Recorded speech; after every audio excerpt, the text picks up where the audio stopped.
Near mint condition, the home of collected editions. That cover's so awesome. That, as they say, is that. Marvel Comics. Let's go ahead and get started.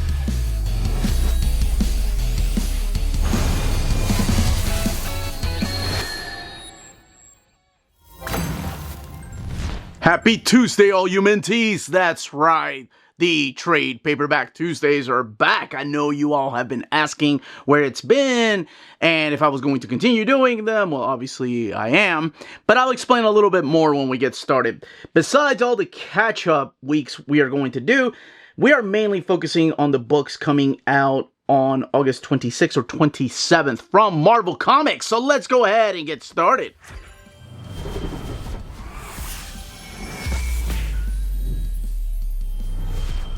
And welcome back, everybody. Before going any further, a huge thank you to Marvel Comics for getting all of these books our way in the last couple of weeks. And to kind of explain what happened, since so many of you have been asking, I did talk about it on my Saturday live stream. They've changed the process to how reviewers get books, and some of them are coming from the printer, some of them are coming from PRH. There's been some teams that have moved around at Marvel. So it kind of got lost while the move was happening in the way that we've had this going. So that's why I haven't had any books for the last few weeks. So it's not because I didn't want to do it, and I know this isn't the most well-performed video because a lot more people are interested in hardcovers and omnis and absolute editions and gallery editions, and I respect that. I get that. But I love reading weekly. I love catching up with what's going on in current Marvel, and this is the way that I do it. So I've missed this too.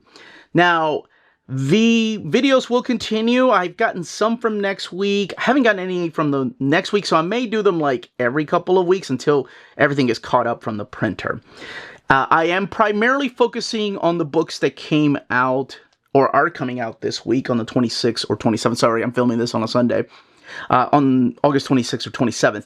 I'm going to fly through the other ones, kind of try to contain it to like a minute or less for each of these, kind of giving you like a small preview. I wasn't able to read every single one of these, but some of these I've already read, and some of them I've really enjoyed and kind of took me by surprise how good they are. And I am still going to give one book from this week the seal of approval. Without further ado, smash that like button. How did I forget to do that or say that?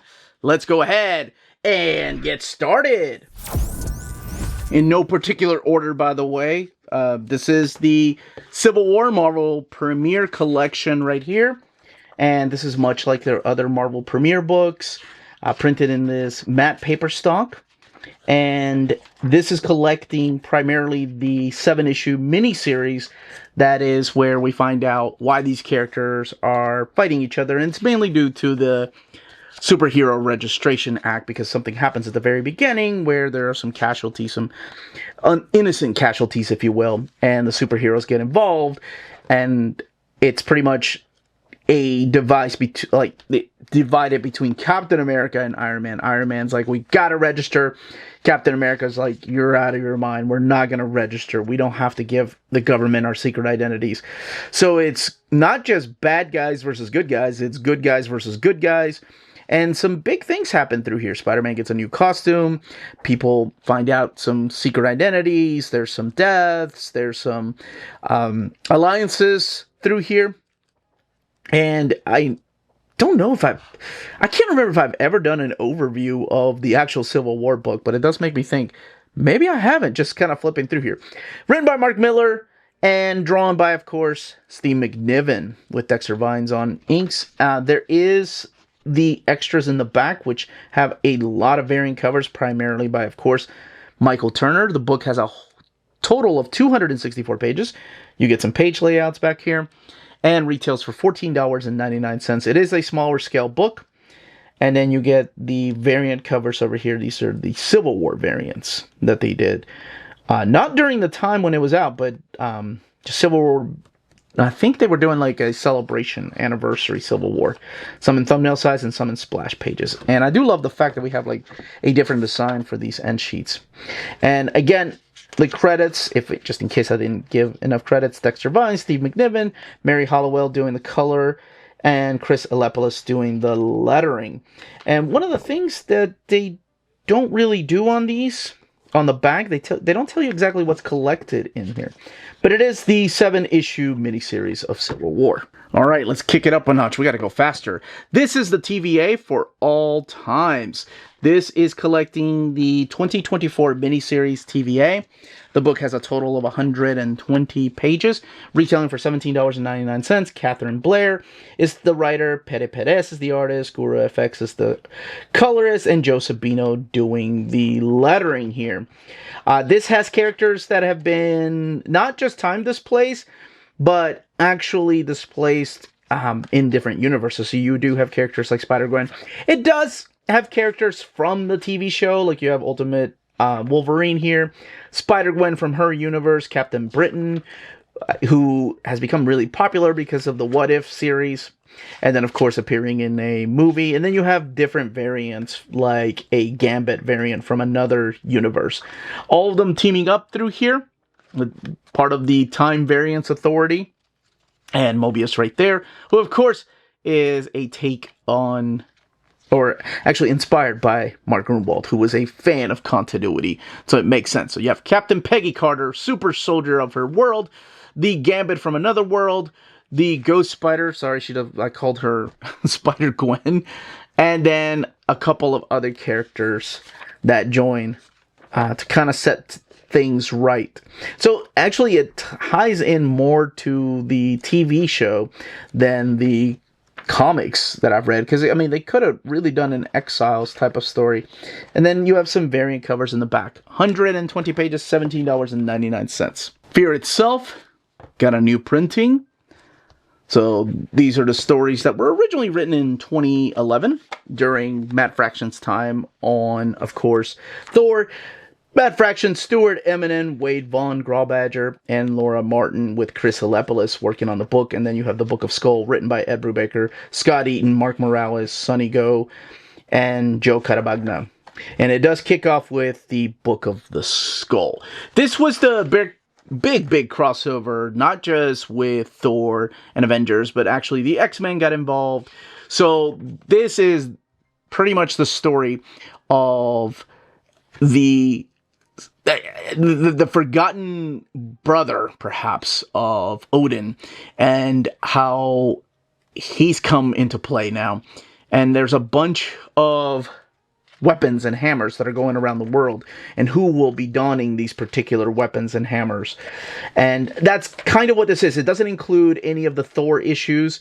It just includes the Fear itself issues. So if these mystical hammers were, I guess, taken by the wrong hands, they would be almost unstoppable.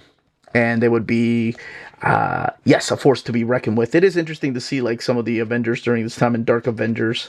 Like, you've got Marvel Boy right there.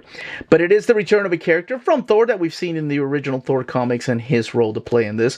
I will say that this does collect the Book of the Skull, issue number 1, and then Fear itself, 1 through 7. But the 7th issue only collects the A story. It doesn't collect the backup story. So you are going to see some deaths in here. And then the resurrections don't really take place until the 7.1, 7.2 issues. But this kind of gives you the idea of what this is, this big battle of hammers that's taken place. 248 pages, retailing for $34.99. This has been available, believe it or not, it's never been available, the crossover itself, as an omnibus. It is in the Matt Fraction omnibus of Thor, but never as an omnibus itself with all the crossovers. And then we got a standard size hardcover and a trade paperback, but the trade is back in print. Hellverine, Volume 1, Lost Highways. By the way, I'm going to go ahead, even though I'm doing this really quick, spoilers, because this will reveal who the new Hellverine is. All right, after the events of Ghost Rider and Wolverine, Weapons of Vengeance, after the initial miniseries of Hellverine, Hellverine gets his own ongoing series, collecting the first 5 issues, 120 pages, retailing for $17.99. Benjamin Percy's the writer, Raphael Ienco is the artist, Brian Valenza is the color artist, and then Travis Lanham is your letterer.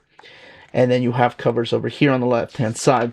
So the new Hellverine, or this Hellverine character, is none other than Daken.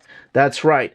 after being killed off in the pages of the Wolverine Sabretooth War, he comes back as Hellverine. So he's back, kind of like we've had Johnny Blaze come back or Danny Ketch come back. He's still possessed by the spirit that kind of controls him and guides him, but he's got claws. So remember those hot claws that Wolverine came back with the return of Wolverine that he never really used ever again? Well, this time around, Daken gets to use actual hot claws. So this is the demon named what is this? Oh, it's Bagra Ghoul is the name of the demon. And now he is an unstoppable killing machine going around the Marvel Universe.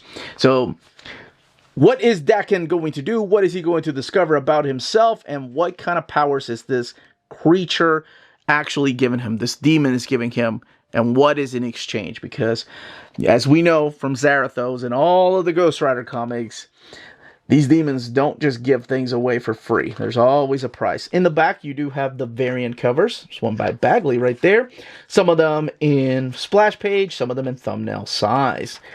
But that is Hellverine. This is the original miniseries right here that leads into this ongoing. I assume it's still ongoing, not sure. But it does have the trade dress of the new From the Ashes comics. Alien Paradiso. This is the new series after Philip Kennedy Johnson's stories are over. This is collecting the 5-issue. I think it's a 5-issue miniseries. I assume the next one will be a... it will have another name. This is by Steve Fox with Edgar Salazar and Jason Moore, Victor Nava, and Carlos Lopez doing the colors, and Peter Wynn doing the Xenomorph point of view art. That's interesting. Clayton Cowles doing lettering. So this is all taking place in a colony named Paradiso, which is like a tropical colony. So it's one of those colonies that people want to get to. And guess what happens? That's right, the Xenomorphs come and take over. So think of a tropical... Oh, that is cool. That type of art style that he does, the point of view. Think of a tropical paradise where a bunch of Xenomorphs have come and taken over.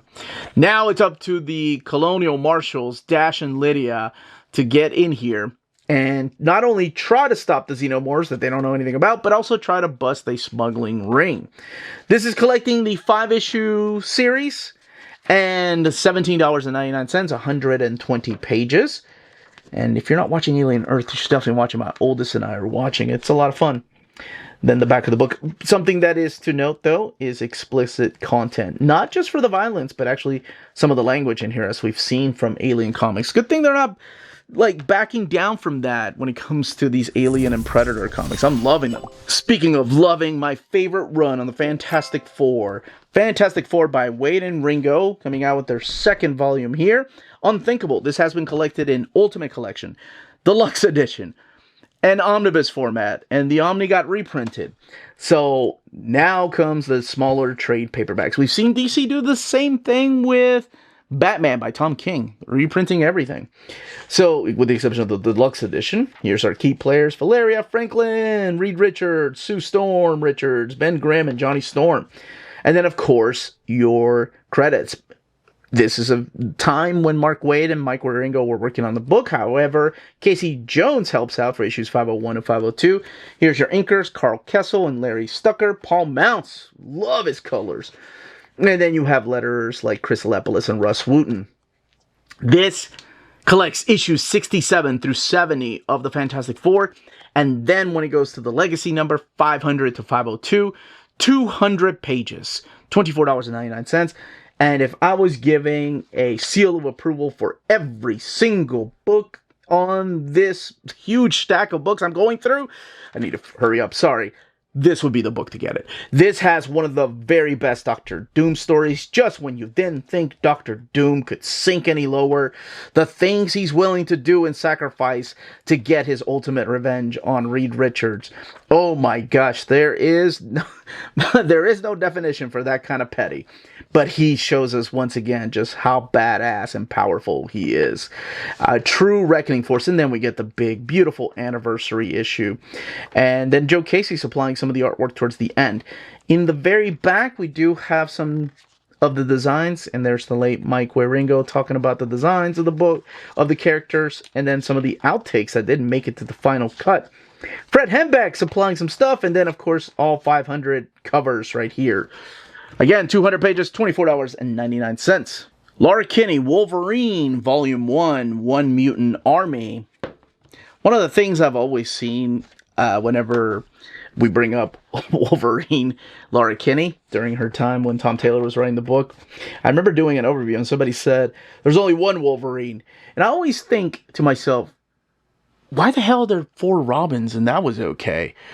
And Batgirls, but Laura Kinney can't be Wolverine. I never understood that.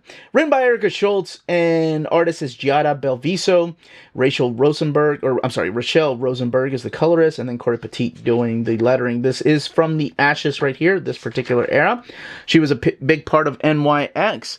So now she is going as Wolverine, and she's been going as Wolverine for a while. She was going as Talon during the Krakoa era. But she is now Wolverine. And there is also Logan Wolverine. But this is where she's encountering a bunch of mutants. Love this artwork. Kind of reminiscing of like Dan Mora a little bit. But she ends up running into some mutants in here that are... somebody is manipulating them into using their powers without their control. Now, she won't be alone because she will be running into Daredevil. Hey, speaking of 2 Wolverines, there's 2... It actually makes sense that she is fighting Daredevil. And if you read the latest Daredevil series, it was actually part of the Gang War, it actually has ties to some of the Wolverine stuff. The Laura Kinney stuff. So there's a team up here with Bucky Barnes, the Winter Soldier. So this is collecting the first 5 issues, 120 pages, $17.99. And I forgot, I need to keep going through here because there's a ton of stuff to talk about. We have some variant covers, including a Fantastic Four homage cover, Peach Momoko, and then some in splash pages, some in thumbnail pages. West Coast Avengers, Volume 1, The Gospel of Ultron. Spinning out of the pages of Jed McKay's Avengers comes the West Coast Avengers. This time it is being written by Jerry Dugan. Danny Kim is the artist, and Arthur Hesley is the colorist. Joe Catamagna doing the actual lettering right here. And then we have some covers by Bob Hanley. Now, this is a very interesting read because when I've seen a lot of people talk about this, and I had no idea what they were talking about.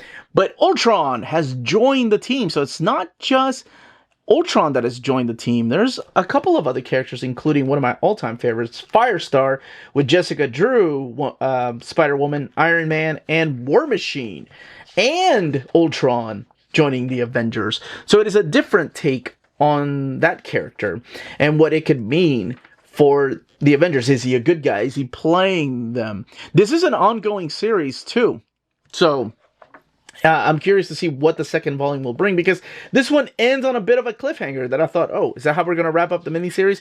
And then I found out it, as a matter of fact, is an ongoing series. So Ultron is now a part of the Avengers, and it is the West Coast Avengers.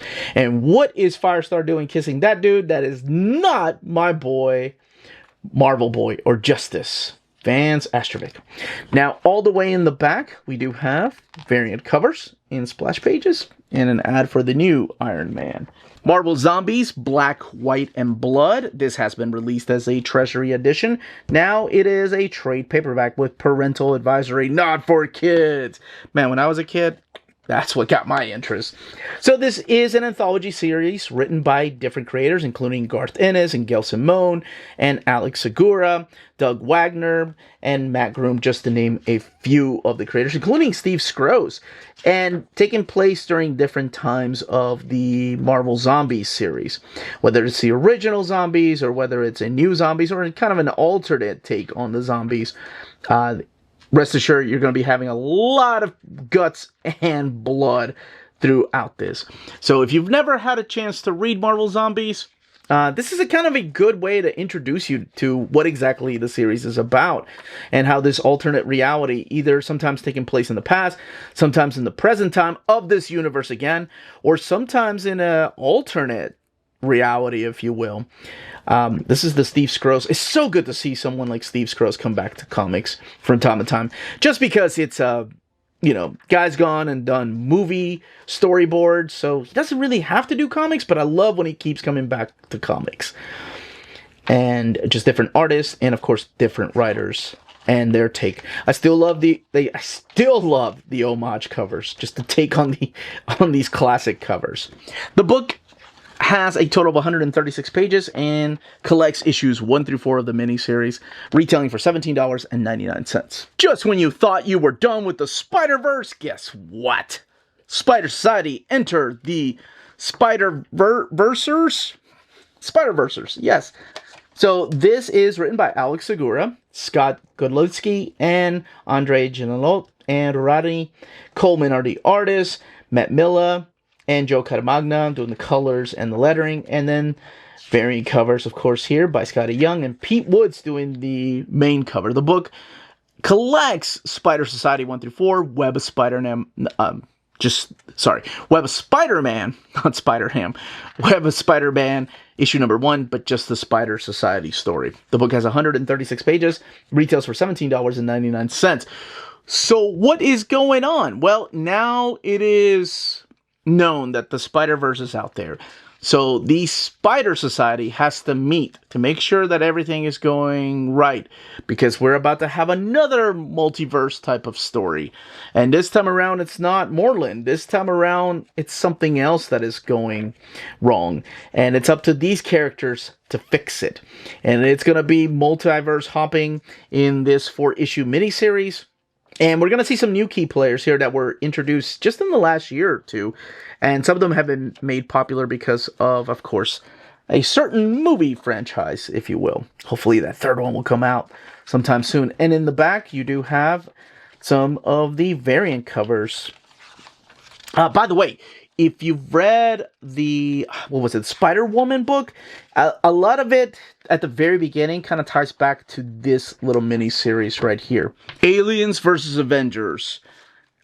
And believe me when I say, the less I say about this, the better off you'll be. Because this was way better than it should have been.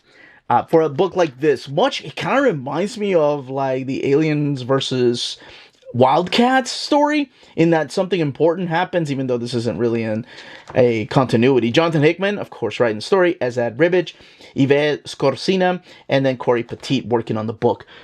It is a huge, like, I don't even want to call it a fanfic, because it just reads so good. It reads like a movie that makes me wish that maybe the Avengers should kind of head that way now that all these properties are Disney properties, and maybe we can make something like this happen. So this is all, again, not canon. It's all set in an alternate reality where the Xenomorphs have just crash landed on our planet. So the characters are a little bit older, so it's a future Earth. And it's all ran by Xenomorphs that have just taken over the planet. Now it's up to heroes, new and old, that are remaining to try to take down these Xenomorphs and discover an answer to perhaps curing, this, what they call a disease through here. I'm really surprised they went trade paperback route instead of a Treasury edition route, because Ribic's artwork is just completely stunning. And please let me know in the comments down below if there was a red band version. This does have a parental advisory right there. This collects the 4-issue miniseries. It's 152 pages, $19.99. But it is violent. Like, there's a lot of chest bursting, just what you would see in a regular Aliens movie. I love what he does with Sinister. I love what he does with a lot of these characters. He goes in ways that I didn't expect them to go. A lot of the stereotypical characters I thought would be alive during this time actually don't make it. And the sacrifices that are made sometimes are like, what was the point of that? But anyway, the least I say about it, the better. Azad Ribic, Jonathan Hickman, it is the exact same creative team that brought us Secret Wars. But this is Aliens versus Avengers, and it is nuts! Amazing Spider-Man, the 8 Deaths of Spider-Man. This is the stuff that takes place after Zeb Wells' run. So if you have those in trade paperback, actually they tell you right here, start here, and then end there with the 12th volume. This is the next volume, and then of course, Joe Kelly does end up taking over the book. So this is written not just by Joe Kelly, but also Derek Landy and Justina Ireland and Christos Gage, just to name a few of the writers, and then drawn by people like Mark Buckingham, Ed McGuinness, Kev Walker, Emilio Lizo, Andre Brocardo. So, again, this is taking place after the events of Zeb Wells' run, collecting Amazing Spider-Man 61 through 70. So it's before the relaunch, and 304 pages, $34.99. This, by the way, spoilers, I have to say, because this is taking place during the event that is going on right now, the One World Under Doom. So this is where Doom, Dr. Doom, is, spoilers again, in case you haven't seen some of the things that are happening. I'm not going to tell you where it happens. It's so tough about to talk about these books sometimes without going into spoilers. But yes, Dr. Doom during this time is Sorcerer Supreme. And the world has changed because of this. So he is unlike Doctor Strange in the way that he is kind of running the world these days. It's not like Secret Wars. It's not that type. He is still Sorcerer Supreme. He still has to answer for things. He's not, the God Emperor Doom. But it is very close in getting there now, because superheroes are taking note of this. So this is a big fight between, and it's a magical fight sometimes happening here, especially when the evil god the Sidorak that gives the Juggernaut its powers, or his powers, comes here. And it's not the first time we've seen it, because it's kind of like a follow-up to that 8-day storyline during the Dan Jurgens run on Thor, where we had that crossover with Spider-Man. It's very much kind of like following up after that, like some of the same story. So Spider-Man does get a new magic-powered suit to fight off against this magical being. And he's also been given, this is where the title comes from, 8 lives to save the world. So that's what this is, the 8 deaths of Spider-Man. Does he make it, or does he die? Well, there is a new relaunch with an ongoing series by none other than Joe Kelly. We do have the new X-Men team teaming up here, because whenever the Sidorak, I always forget that ridiculous name, comes about, the Juggernaut is not too far behind. In the back, we do have variant covers. Again, the book has a total of 304 pages, collecting Amazing Spider-Man 61 through 70, and that is the 2022 Spider-Man, by the way. Lots of Scotty Young variant covers here. And $34.99.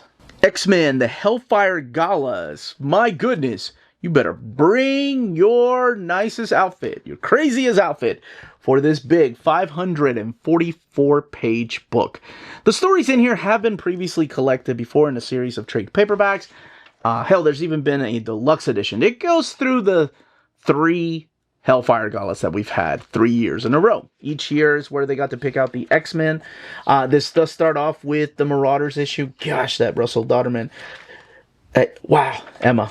Anyway, collected in here is Marauders 21, X-Men 21, Planet-Size X-Men number 1, Sword number 6, X-Men The Election strips. Those I don't think have been collected before. The Equality Over Serve, Best Defense, Popularity Contest, and New X-Men.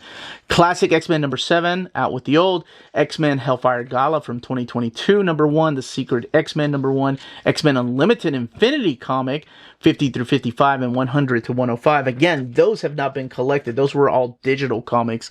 And then we have the Hellfire Gala Confessionals. And then we have the Free Comic Book Day 2022 Avengers X-Men number 1, just the X-Men story. Amazing Spider-Man number 9.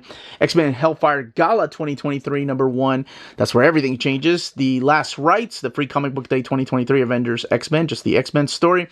And then the Invincible Iron Man number 8, plus all the variants in the back. The book has a total of 544 pages and retails for $50. So in here, you're going to have some new stuff that has never been collected anywhere. And some stuff that has been previously collected again in trade paperbacks and one deluxe edition of the Gala for the first year. I'm surprised they never did anymore. But what it is, it's a huge, yes, it is a huge party where people get invited to. You don't have to be mutant. As you'll see later on, people get invited, like Mary Jane gets involved. But It is for the high society. Now, things always happen around the Hellfire Gala. There's a murder that happens in the first one. The X-Men that get chosen in the second one, well, I don't want to spoil what happens in that one. And then the third one, of course, is the big game changer, because that one changes everything, which is the definition of a game changer. Omar, why would you be redundant like that? Sorry, that's what happens whenever I'm trying to speed through these videos. It changes everything because it leads into the fall of X, right? It is the coming of Orcus and what they're able to do during these Hellfire Gala. So there's a lot of deaths through here. All the backup stories are in the back, and then you have the Invincible Iron Man, and then, of course, a ton of variants, including the concept art, Jen Bartel, Russell Dodderman, creating some of the most amazing and also ridiculous outfits. You know, keep in mind, it's a gala. It's not just a big party. These costumes are supposed to be outlandish. So, 544 pages, $50. Thor, Epic Collection, The Dark Gods. I just talked about the 8th Day. So this is the crossover with Peter Parker. This is collecting the beginning of Dan Jurgens' run. Notice it is not the Modern Era Epic Collection. The Modern Era Epic Collection actually starts with JMS after this round of Thor was canceled. So this is after Heroes Reborn and Heroes Return. That's right. We've had the miniseries, and now our heroes are back at Marvel Comics. Dan Jurgens, John Romita Jr. kicking it off in a very, very, homage to Jack the King Kirby. This time, or during this time, again, it's after the events of Heroes Return. Thor doesn't really have the whole Donald Blake persona, per se. But there is somebody that will become a very important part of his story, and that is a paramedic named Jake Olsen. He's going to become a huge part of Dan Jurgens' run, this guy right here. And this is Marnot. So we're going to have some new gods that appear through here. This is such a freaking awesome series. I really like Dan Jurgens' run. I hope one day, I know people have voted for it, one day we get the omnibus back in print. But now we are getting this in epic format. Again, it's a classic epic, so JMS will be the beginning of the modern epic until 10 years from now, whenever they they change the trade dress to that being classic, and then every 10 years they can change the trade dress for these things. But anyway, this gives you an idea as to what this is, who the artist is. Eventually, after John Romita Jr. leaves the book, it does become like Andy Kubert. Who else was it? Stuart Eminem actually draws a lot of stuff in here, and this is where you get Thor Gal, but that doesn't happen until later. And then I think the next volume will have... No, volume 3 should have the Nuff Said issue. But collected in here are the first 13 issues of Thor from 1998, the rough cut issue, the Silver Surfer Thor Annual 98, Thor Annual 99, Peter Parker Spider-Man number 2. And then all the extras back here. 480 pages, $54.99. And this is the story of Thor's helmet. Interesting. Letter pages, a reader's letter pointing out a mistake with Thor's helmet prompted the editors to respond with a tongue-in-cheek 4-part adventure published over the course of issues 18 to 21 letter pages. I can't remember if that's in the omnibus or not. That's really cool that they're collecting that here. So there's a ton of extras back here. Continuing the saga of modern Star Wars comics. This is Volume 2, Yoda's War. So this is the Jason Aaron run on Star Wars, and it is Mike Mayhew, Lionel Francis Yu that are doing a lot of the artwork, with Jorge Molina and Angel Unzueta doing the annual right there. And then issue number 25, you have the... I'm sorry, that is the Droid Dilemma credits right there. So from the Journal of Old Ben Kenobi, this starts off as a flashback issue right here, collecting issues 15 through 30 of Star Wars from 2015 and annuals 1 and 2. The book has 448 pages and retails for $49.99. So this is all set again after the events of episode 4, but we do have something at the very beginning from Obi-Wan Kenobi's journal, and then we get a continuation of the story here. This is the annual right there. But it is all the rebels fighting against the Empire. And of course, this newfound pilot right here, Luke. In the previous volume, Vader didn't really know who he was, who this young pilot was, but the Emperor has taken an interest in him. So it's all about like trying to figure out who he is. We do have some new key players, such as Dr. Afra and Santa Staros. So those characters are a big part of this storyline too. So it's really cool to see them just mix in the movie characters with beautiful artwork with the original comic book characters. And how in the world does Dr. Afra not have an ongoing series? I've talked about this on my overview of the omnibus editions. I've gone on in depth. Most of the time, if these books, if I'm not doing an in-depth look at them, I have talked about them in like omnibus format or some other format, but I gotta rush through here. So this is what happens when I gotta play catch up.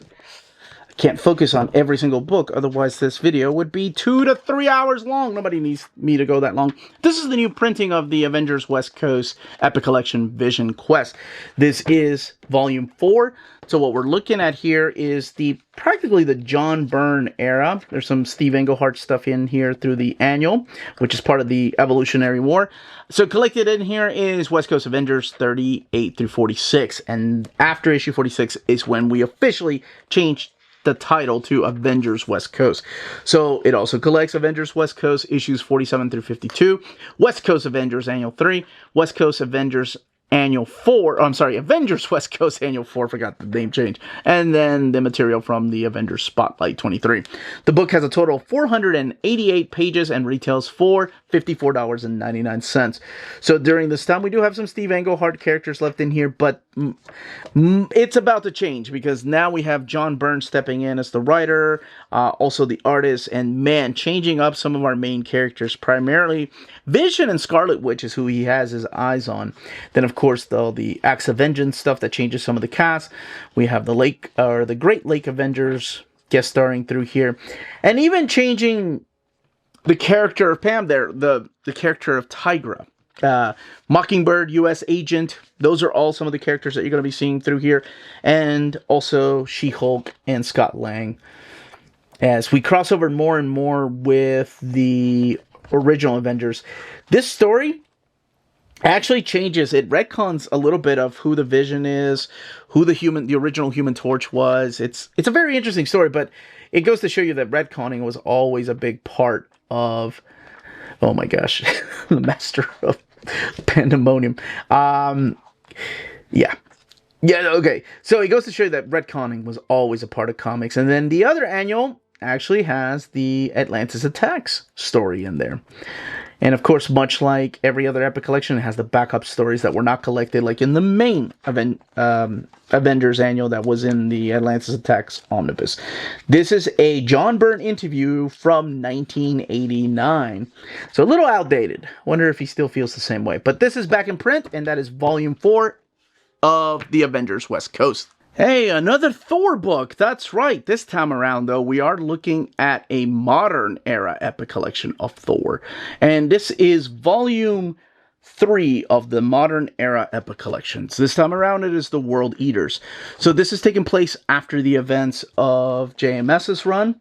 So JMS wrapped up his run, and then we had Kieran Gillen kind of fill in to wrap up a lot of the story. So that would be found in volume 2. And now we have a new ongoing writer, and that is Matt Fraction. So you have the Free Comic Book Day in here from John Romita Jr. and Matt Fraction, and introducing you to his character. Now, what's interesting is that we're getting this, or I'm sorry, this one came out August 19th, I think, but also Fear Itself. So I don't think Fear Itself will be collected in the modern era epic collections of Thor. So what is collected in here is Thor 615 to 621, 620.1, and then when it's relaunched with Olivier Coipel with issue number 1 from 2011 through 6, and then the Free Comic Book Day Iron Man Thor number 1, which we saw earlier, 408 pages, and the book retails for $38.97. Pasquale Ferry finishing that particular Thor up with issue 621, and then we get, yeah, the Olivier Coipel story right here with the Silver Surfer versus Thor. And then, of course, Galactus somewhere in the middle. Gosh, I love his artwork. It's so killer. I wish he had stayed on the book. I wish he could do monthly series. He's such a phenomenal artist. But this gives you an idea as to what it looks like. I have talked about this one, too, in the Matt Fraction Omnibus, if you want to see a deeper dive of the stories in here. And then in the back, you do have the variant covers and splash pages. I think it's splash. My goodness, this is just splash pages and then an article. Yeah, lots of splash page covers. Cool. And another Avengers Epic Collection. This time around, it is Young Avengers, the Modern Era Epic Collection, Dark Reign. So, what makes this one so unique is that you have all the different writers in here. Zeb Wells, Ed Brubaker, Brian Reed, and also Christopher Yost, Paul Cornell, Sean Kelly McKeever, Matt Fraction, and collecting Civil War Young Avengers and Runaways 1 through 4, Young Avengers Presents 1 through 6, Secret Invasion Runaways Young Avengers 1 through 3, and Dark Reign Young Avengers 1 through 5, Siege Young Avengers number 1. The book has a total of 456 pages and retailing for $49.99. Interesting enough, when they announced the omnibus, or I'm sorry, when I was given the list of omnis to announce of Young Avengers, it was just going to be the Alan Heinberg and Jim Chung stories, and I thought, man, these stories are never going to be collected anywhere. This is long before we had Epic Modern Era Epic Collection, so I asked Marvel if they could add these stories in there, because they only had one from the Young Avengers Presents, and that was it, and they added every bit of this to the omnibus, and it's a very proud moment. So I'm glad that now it is coming out in Modern Era Epic Collection, following the adventures of these young kids, because keep in mind, Alan Heinberg, like, the whole book went on hiatus when he went back to work on Lost, and yeah, we didn't know what was going to happen to these characters, so then Marvel decided, you know what? People really like these characters. Let's give them a, like, mini-series that features these characters. And then eventually, of course, Alan Heinberg came back to finish it off with the Children's Crusade. But the stories in here are solid. There's a lot of good stuff in here, especially what ends up happening to these characters. And I love the fact that they kept running and bumping into the Runaways. Some early Mark Brooks artwork here, too. Back when he was doing sequential art, guy's a great cover artist, but he's also a great sequential artist too. I just wish he was doing more. And then, of course, it's all time consuming. And then the extras in the back, like the connecting covers and sketch variants and original pages. And that is Young Avengers Epic Collection, or I'm sorry, Modern Era Epic Collection. I guess there is no Classic Era. Volume 2, Dark Reign. No book left behind, that's right.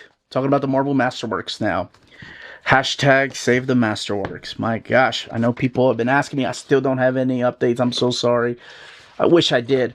This is the Amazing Spider-Man Volume 4. This is the remasterworks, and I do believe it's the last remasterworks until it's going on hiatus. We have an introduction here from 1991 by Stan Lee, and this is collecting issues 31 through 40. To me, top 10 best Spider-Man stories, if this be my destiny. Absolutely love it. Stan Lee, Steve Ditko era, and then, of course, we get the beginning of the John Romita era. We do have a ton of extras, so that's what I want to focus on, all the way in the back. This book has a total of 280 pages, by the way, and retailing for $75. And just collecting 31 through 40. So here we go. Does whatever a spider can. A Lee Ditko Amazing Spider-Man lexicon.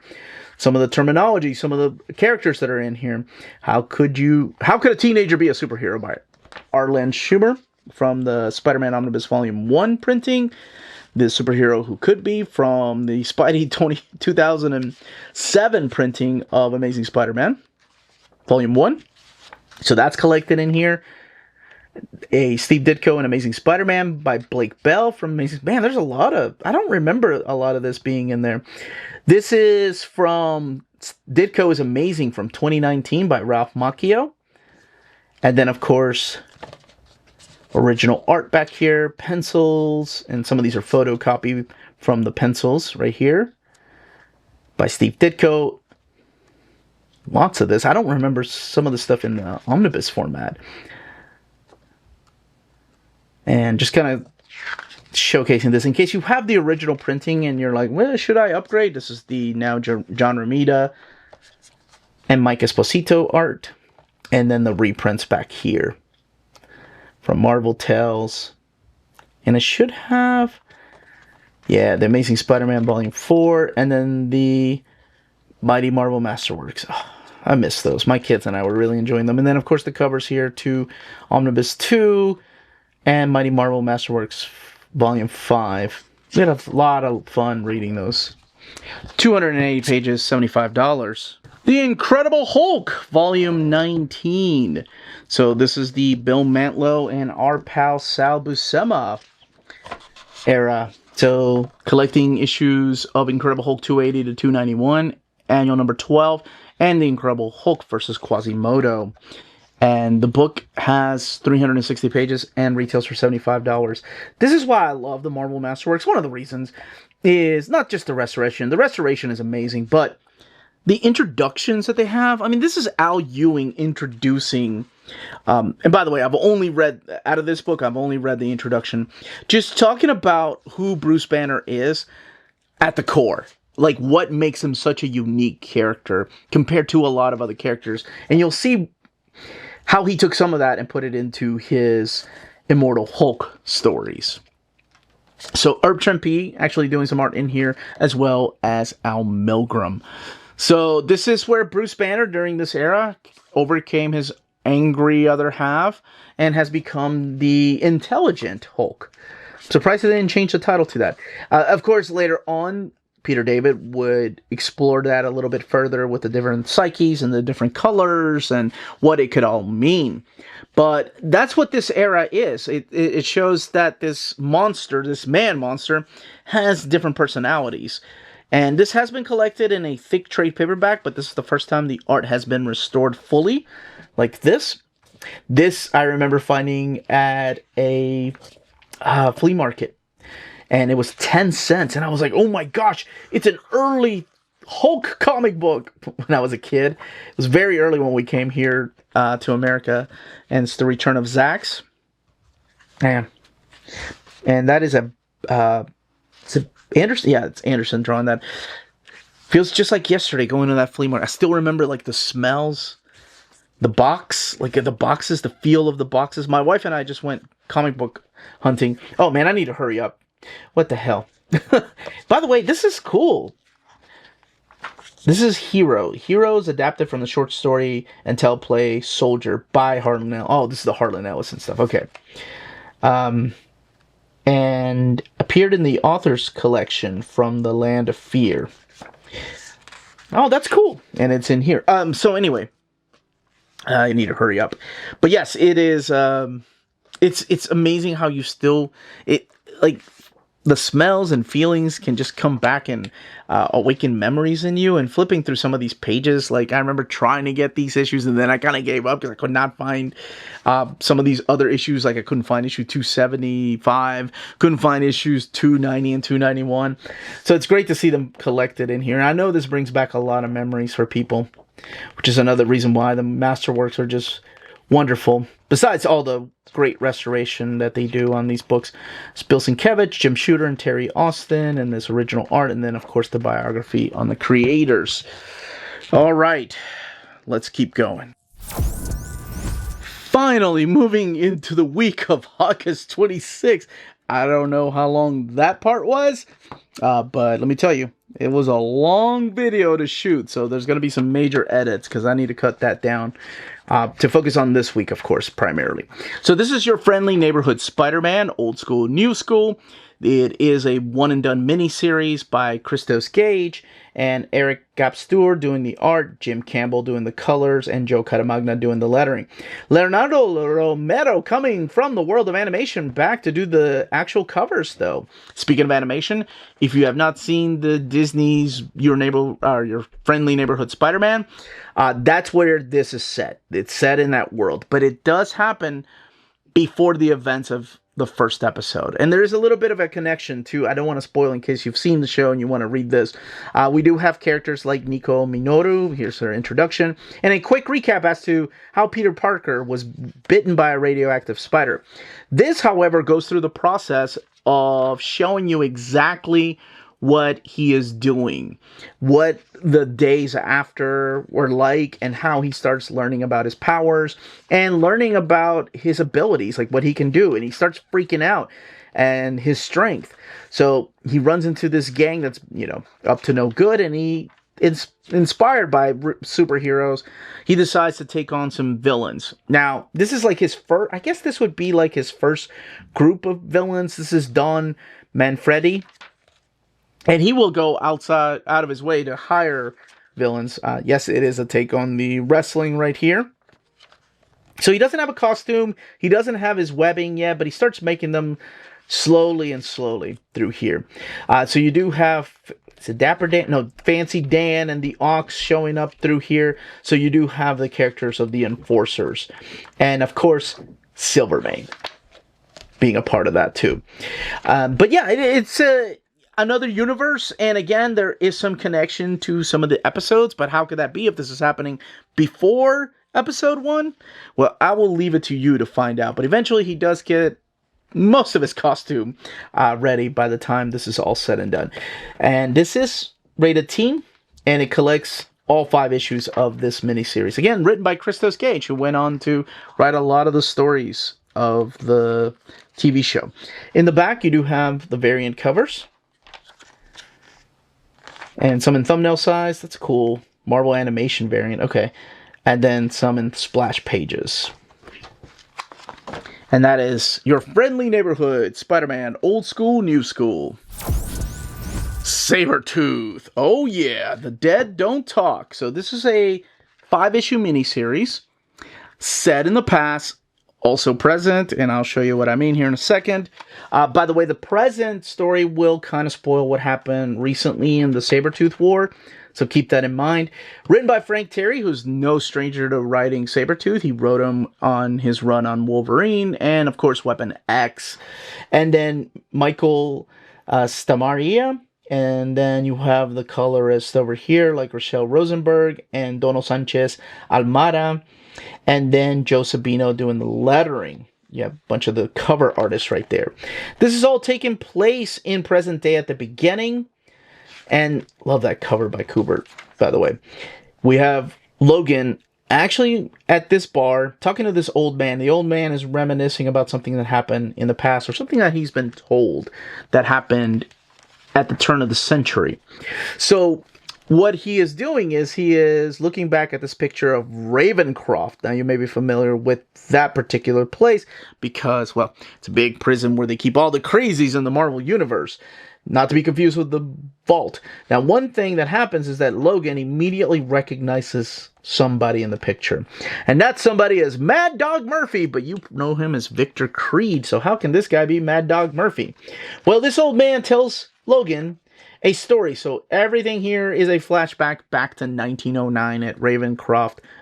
And we see Sabretooth carrying Wolverine, but it's not really Wolverine. He's just daydreaming about how he wants revenge on this runt. And he's working for none other than Nathaniel Essex. Now, that's about to change. We are introduced to this guy named Fritz, I think is his name. Yeah, Fritz is Nathaniel, Mr. Sinister's helper. When he meets this guy right here. This is Fiskov, and he is changing his name because he's now in America to Fisk. And what he is promising him, or Sabretooth rather, is that if Victor Creed breaks him out of Ravencroft, he'll help him, or together they will go and take over the gang, like these gangs in the Big Apple. And he runs one of the big gangs. And what happens is that Sabretooth agrees, and he's like, okay, let's go. So, of course, Sinister's all pissed. He's like, what? How could you? You're gonna regret this, Victor Creed. Which, of course, ironically enough, later on, Victor becomes one of the Marauders. But that's a story for another day. We're back in 1909. So, surely, yeah, they take over all these gangs. You have the Franken Gang. You've got the Street Sorcerer Supremes. You have the Shockers, the Night Flyers, the Spirit of 76, like all these ridiculous names. But yeah, with the help of Victor Creed, this guy named Fisk is able to take over all of these gangs and get his gang back. Now, of course, something happens and there's mutations here. We'll talk about. I'll let you find out what exactly is happening there with that mutation. But I really like this part too when they're selling things from other worlds. This is Dragonfire. So Dragonfire is hired by the other gangs to take out Creed and, of course, Fisk. But at the beginning of this issue, they're selling things from the Two Gun Kid, eggs from the Savage Land, and then this ancient sarcophagus of the first one. If you look at his face, looks a little bit like En Sabanur. But anyway, the rest of this is about how Dragonfire is trying to take down Sabretooth and Fisk. What does the Iron Dynamo have to do with this story? Well, you can find out by reading it. I don't want to spoil too much. But this gives you an idea as to what the artwork looks like, what the story is about. And then by the time you get to the end, you're going to be like, wait a second, what about that character? Don't worry, they touch upon that. Wait, what about that character? Believe it or not, they touch upon that. And then it does end on a cliffhanger that you think, wait, is there more? Could this lead into an ongoing series? But how could it lead into an ongoing series with present-day status quos? That's the Marvel Universe. We shall see. I love the fact that Adam Polina did a variant cover. Let's look back over here. You have a Frank Miller cover there, and Kyle Hutz and Miko Soayan. But yeah, Adam Polina, I love that guy's artwork. Mark Brooks Disneyfied covers right there. And there's Dragonfire by Paco Diaz. Rafael de la Torre. So, Sabretooth, The Dead Don't Talk. Issues 1 through 5 collected in here. 120 pages, $17.99. The Infinity Watch, Universal Destruction. Collecting issues 1 through 5 of the Infinity Watch. It came out in 2024. The book has a total of 120 pages and retails for $17.99. Really quick, this is a spoiler warning because this will spoil who the characters are in the Infinity Watch Power Corrupts, that miniseries. I think this was pitched as an ongoing series, but I think it became a miniseries. So just in case, okay, you were warned. This is written by Derek Landy, and we have Royrari Coleman is the artist, and Scott Hanna doing some of the inks, and then you have Enid Balam doing some of the color or artwork. Colors by Brian Reber and Eric Arciniega. And then, of course, the lettering by Corey Petit. Across the universe, powerful artifacts called the Infinity Stones. So now in Marvel continuity, the comic book continuity, they are called stones, not gems. Have bonded to new bearers, granting them power over the very fabric of the cosmos. So we've seen that concept before. This is actually based on, like, the Adam Warlock and the Infinity Watch. This time around, though, there are 7 characters, so there's 7 stones. So we have the Reality Stone, Soul Stone, Mind Stone, Time Stone, Space Stone, Power Stone, and now we have a Death Stone. And who has the Death Stone? None other than Agent Phil Coulson. Some of these characters you've seen before throughout Marvel Comics, whether it's Captain Marvel or Iron Fist, Luke Cage, or Thor, and then some of them are newer. So in here you do have the characters of Colleen Wing, you have Multitude, you have Apex, you've got Overtime, Star, and Quantum. And what happens in this story is that they're sitting around, they're still practicing and learning to use their stones. So weird calling them that. And then we meet a group of characters here. These are kind of like your antagonists. This is Inflict Seeker and Star Slayer. And they have this guy right here, this guy that they're holding down. They're like, what are you all doing? You don't know what you're doing. We are here to kill this particular gentleman. And you don't know exactly who it is. But as it turns out, this guy right here with the sword is about to change everything. Because he's striking back at the people that try to get him. And it turns out that he is somebody named Avery Savala. And he comes from another universe. And he is a stone bearer. So he is in need of help of the Infinity Watch from this universe. And he's asking them, you know, for the help, for the actual stones is what he wants in order to save his world. Because the rest of his stone bearers have been killed. So at first they talk about it and they're trying to decide what to do. And again, this is a spoiler for like the very first issue. Because this kind of sets the stage of what's to come. What happens is he's using one of the stones and he's like, look, Colleen Wing is already dead. She's not standing right in front of me. I killed Colleen Wing before we even started this conversation. And he's like trying to take them out one by one.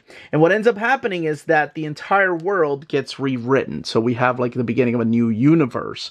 And these characters have to find themselves and have to try to figure out how this world came to be and how to get it right. Like which stone is making this happen? Is it just a reality stone, or could it be another stone from another world? Now, there are some things that Landy does change a little bit if you're familiar with the lore of the Infinity Gems, or I'm sorry, stones, because there have been some rules set in the past as to how these stones work. But I do find it interesting, and I love the Buster Sword, by the way, that collects the stones. And there is enough room for 7. So even in his universe, there were 7 of them. So the book collects the 5-issue miniseries. There's a kind of like a we will see where we go from here letter from Derek Landy, and then the extras in the back, like, wow, some variant covers. The book has 120 pages and retails for $17.99. I do love the fact that the handbook variants actually tell you, like, when these characters made their first appearance, if you can read that.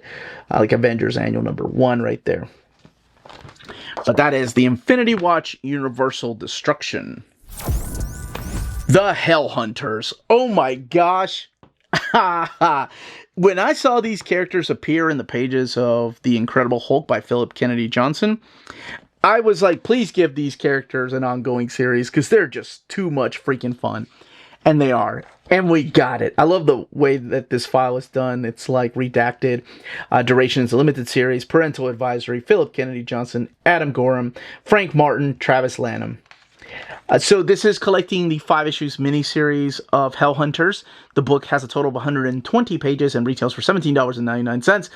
And it's set in the past, in 1943, as we are getting ready to see Russia being invaded, and something about to change. So it's all set during this Nazi-occupied Europe in the year 1944.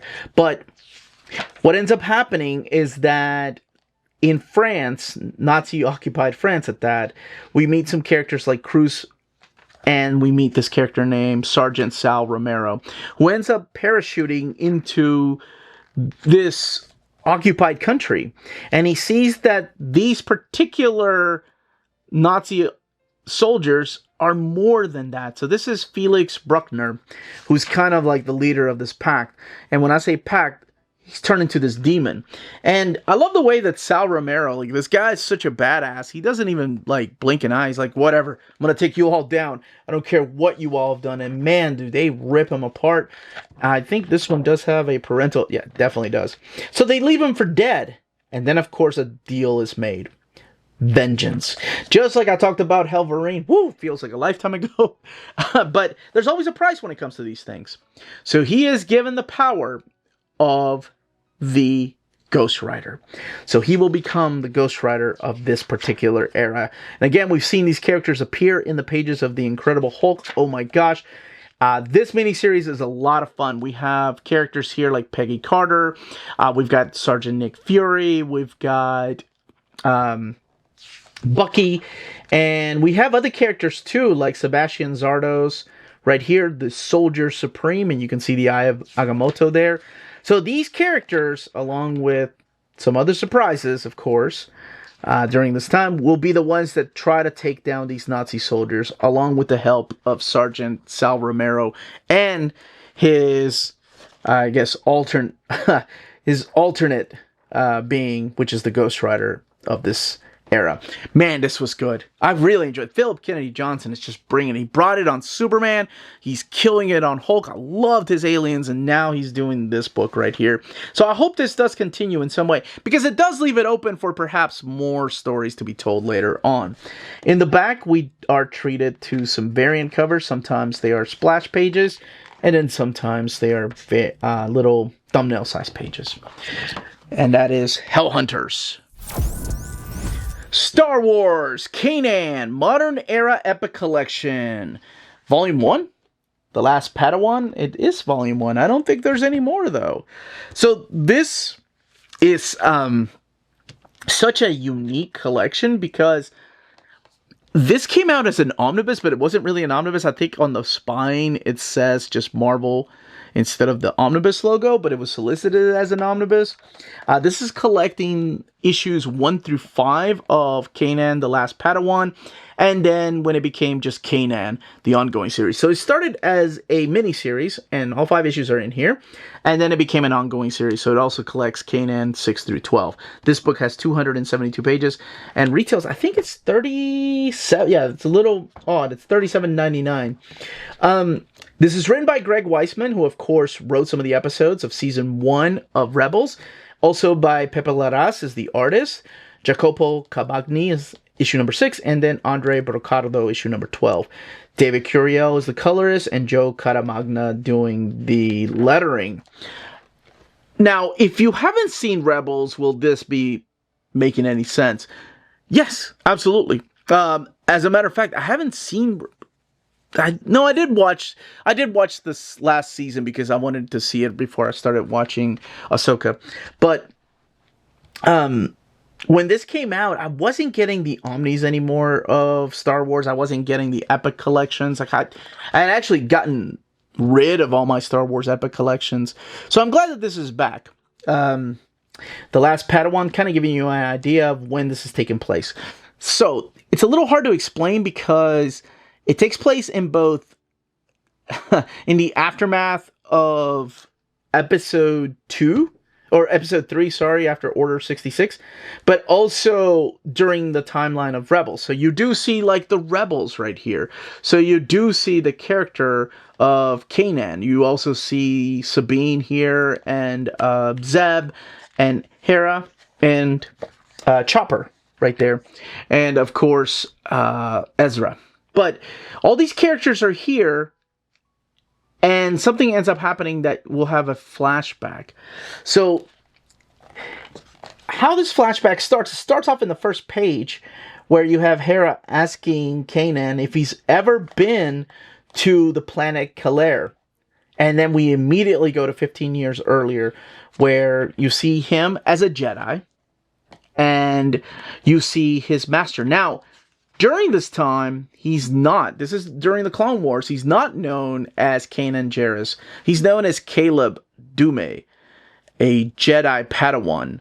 And he is training under Depa Bilaba, I think is her name. And they're here at this planet. We get to see General Cleave here. And in this planet is where things are about to change. Because remember when I said this is taking place like right after Order 66? Yeah, that's when this happens.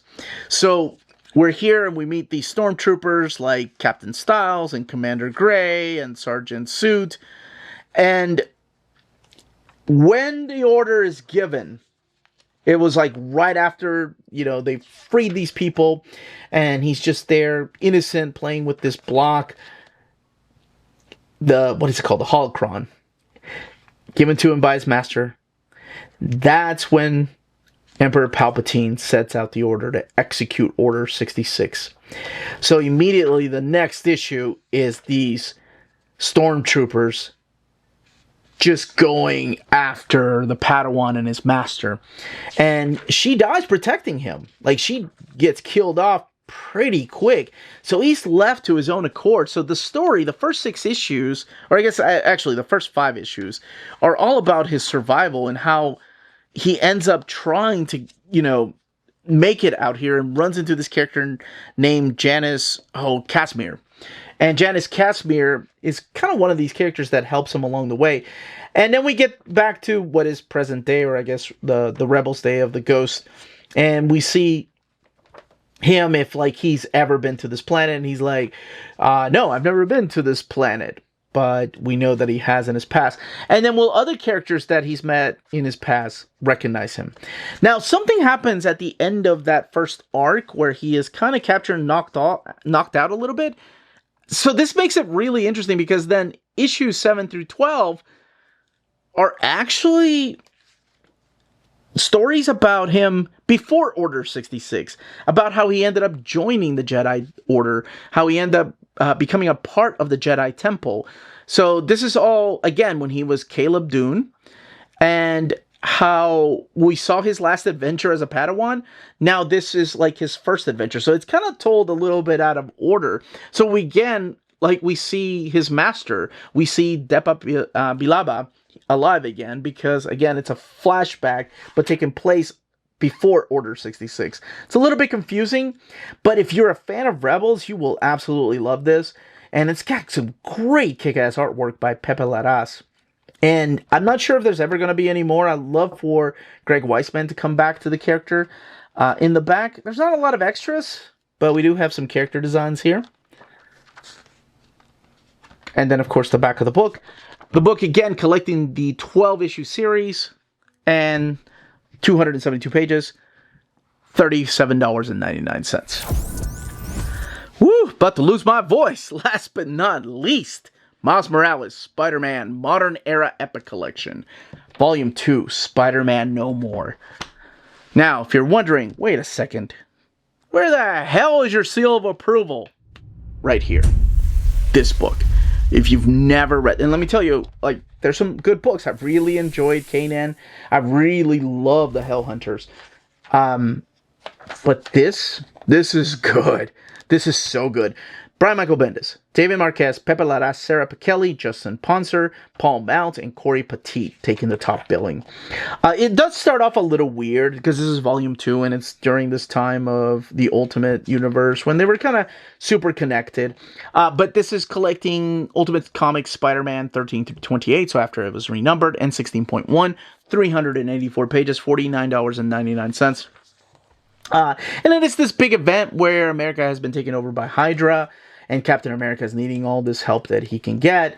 I love this throwback, Captain America, you are a jerk, where they want to get Miles to help them. So they do. The government and S.H.I.E.L.D. end up getting the help of Miles Morales. Now you find out a little bit more about Miles' dad and perhaps just how much of a badass past he had.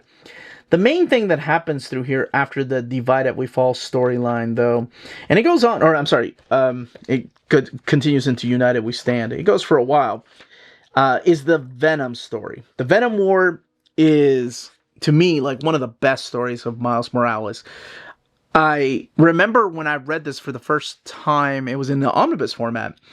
I read the entire omnibus in one day. I could not stop reading it. It was just that good. I think like Bendis found the magic in Miles Morales, and I can see why people love the character and love this era of comics so much. But yes, Venom is coming back, and he is not holding back this time around. He's going after everything that is Peter Parker. And of course, Peter during this time, spoilers for what happened previously, but they do talk about it an awful lot. He is dead in this universe. Ultimate Peter Parker is dead, and now it's Ultimate Miles Morales. I'm sorry, Miles Morales, who is the Spider-Man of this universe. And it's up to him to stop it. Now, horrific things happen in the Venom War. Absolutely awful. There's loss here. And you really feel it, man. You really feel it when something bad happens. And you still, like, you just feel completely horrible for Miles. And then what ends up happening is we get Spider-Man No More. So a year has passed since that awful thing that happened in the previous storyline where Miles has given up being Spider-Man. He doesn't want to do it anymore. And I really like the way that characters are reacting to that, because they all act like the way they should. We are introduced to Bombshell. We have the team up of Cloak and Dagger here. But yes, like Gwen Stacy's like, Peter Parker died, and you have the ability to go out there and save people's lives, and you're sitting on your ass. There's such a realism to that. I don't know. I really enjoyed this book. There's a lot of wonderful moments in here. Him and Genki get into a fight. Katie plays a big, kind of like a middle-of-the-road person there during that particular era.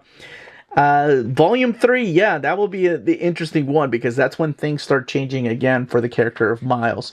But this gives you an idea as to what's in here, what the artwork looks like, and definitely getting my seal of approval. 384 pages, $49.99. We got some gorgeous artwork from Sarah Pichelli and David Marquez. And now David Marquez, my gosh, he's on X-Men. He's on a top-tier book. And I want to make sure, who was the other artist? Pepe Larraz. I forgot that Larraz did some issues in here, issues 16 through 17. But that's it. Woo! We did it. That, as they say, is that. Now I gotta go and edit. If you're interested in purchasing any of these books, don't forget to check out our sponsor, cheapgraphicnovels.com, your online home for graphic novels and collected editions up to 50% off cover price. They have excellent shipping and prompt and helpful service. Check out their bargain deals for up to 90% off cover price. And don't forget that CGN also takes pre-orders. That way you don't miss out on the hottest releases. And they are currently running a special promotion for you Minties. If you're a first-time customer, after receiving your order confirmation email, reply back to that email and let them know Near Mint Condition sent you their way. They will then apply a free shipping promotional credit to your next order in the US. Cheap Graphic Novels, your source for the hottest books with the kind of deep discount, quality shipping, and customer service that will keep you coming back for more. And that was the content and page count of each of these books. In the comments down below, let me know what you've picked up already and I didn't cover. And again, this isn't everything. There were more books. It's just that they are still trying to play catch up.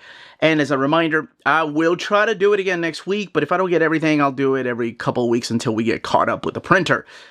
I do miss this segment. This is how I stay caught up with everything going on in Marvel and how I stay caught up with DC as well. But that comes in like once a month, my shipments. That's why you don't see those. But Dom has been killing it with the DC Finest. But that's it, everybody. Thank you all so much for watching. Smash that like button on the way out. And thank you for reaching out. So many of you asking where this segment went. It's back. So, stay healthy and safe out there. Much love.